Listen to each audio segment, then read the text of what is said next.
And that's a famous guy. And he was the one that actually sent the message out to the whole world that the war was over in Europe. And all of these are veterans.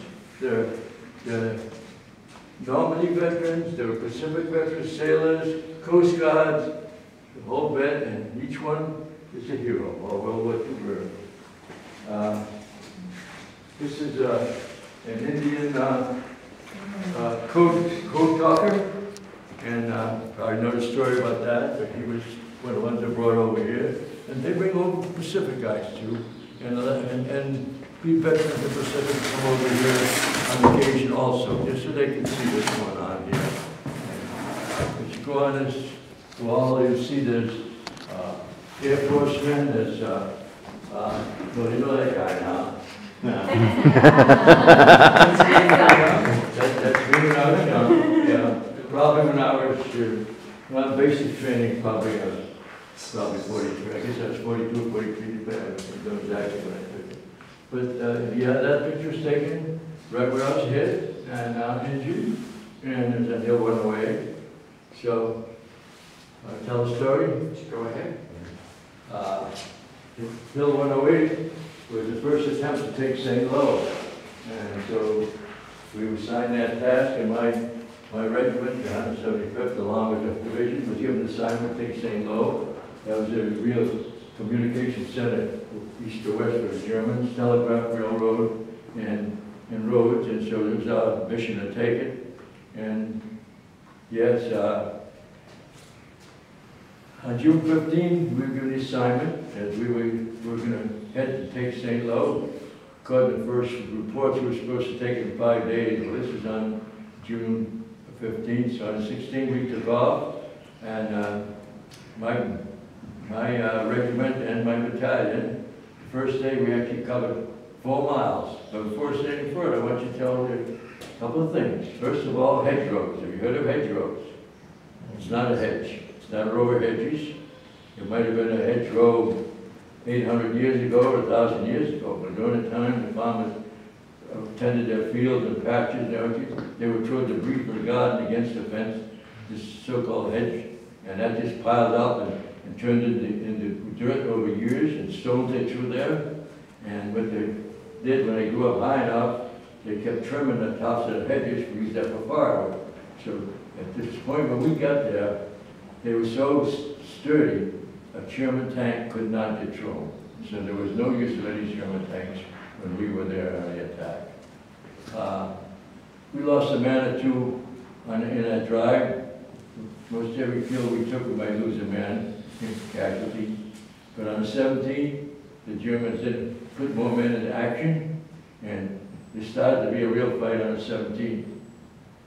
I was a member of the Browning Automatic Rifle Team, I was the assistant, and my automatic rifleman, Arthur Giotis, he was killed that morning of the 17th, and I took over, and I think about an hour and a half or so later, I was hit, I was shot in the neck, automatic fire, and as I went down, my lieutenant, about 15 feet to the side, maybe a few feet behind me, he was taking the rest of the affected out automatic fire.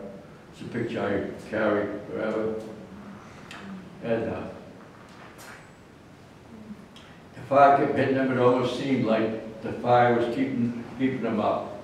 And then the fire stopped, he hit the dirt, and he was gone. That same day, we lost our tech sergeant, and we lost at least 30 men in my company on that very day. So I made my way to an aid station. I was flown back to England for treatment. And so the units moved on.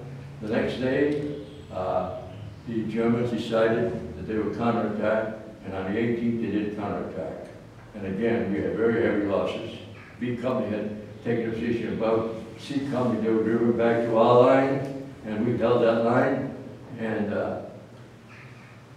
we were getting to the point where they thought we would surrender, but they sent people over to talk to our major. He said, no, we would fight on. And about that time, we were able to repair the telegraph line that was to artillery, and to call for artillery to fire, and that stopped them. Now that is as far as we got to St. Lo. And it was more than a month later before we were able to take St. Louis, and we had to take it from a different area. So that was it. That was the story of Hill 108. It was called Purple Heart Hill.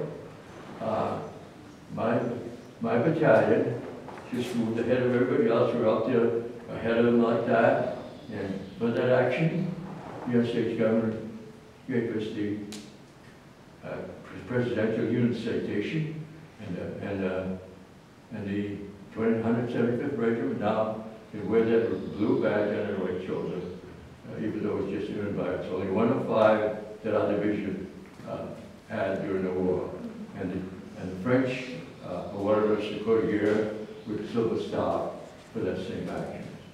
So that's on our battalion flag. So that was Hill 108, one of the big battles. Our regiment lost more than 600 men, 600 casualties in a 3-day battle, and our battalion lost more than 300. Many years later, I ran into my sergeant in Baltimore at a ceremony they had there, and we had conversations. And I'll tell you this, my platoon left England with 40 men, and on the morning of the 19th, when he took his report that he makes every day to sergeant, he said all we had left was 7 men. He and 6 privates.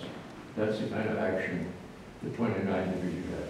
And I tell people this, as I talk and tell you my story, my platoon, myself, my men, my company, this is what's happened to all the other divisions. The 1st Division right aside was their casualty and problem was exactly the same, our life was the same.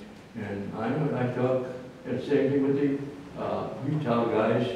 The fellows on Utah Beach had a relatively easy day, but you know something? At the end of the war, they wound up with the most casualties of any division on the northern front.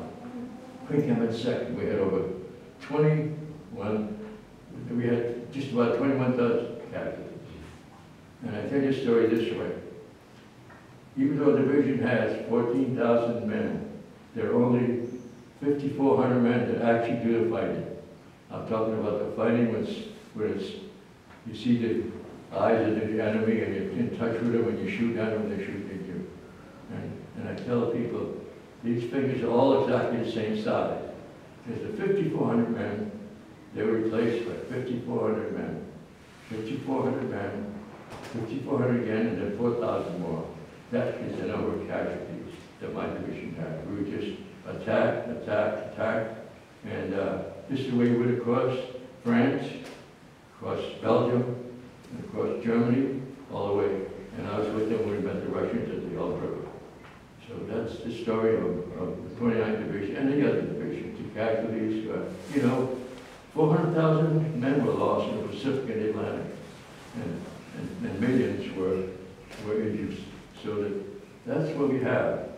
And I always have to say this, because I'm here because somebody took a hit for me. And my fellow veterans are there with me, same thing goes with them. Somebody took the hit for them. So we're very fortunate to be here. And I have had, in 74 years of a great life, I really have.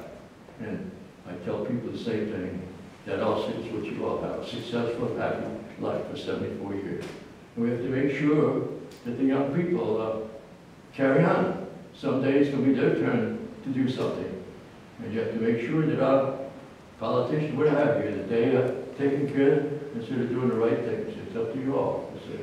I think my generation did it, our time, and I think it's up to you to do the same. I love to talk to young mothers with 2 or 3 young kids, because I know they're going to hear my story and maybe tell it to others. I talk at school and everywhere, and so that's my message. It's what I'm going to be doing. I'm 100 years old, not quite, 100 years old. That's what I do. In 100 years, Yeah.